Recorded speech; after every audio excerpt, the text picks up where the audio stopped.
nobody wants watered down apple juice. And it's funny because it made me think of this story when I was in like the second grade. So I think I was like 8 years old, and I had gone over to one of my friend's house. And so it was me, the friend's house I was at, and then there was another person. So there was three of us in total.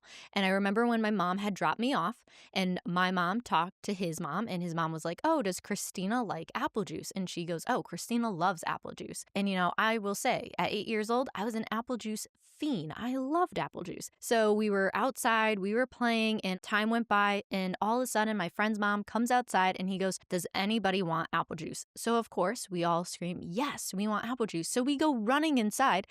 He handed a cup of apple juice. I'm so excited to take a sip of the sweetness of apple juice. And what am I met with?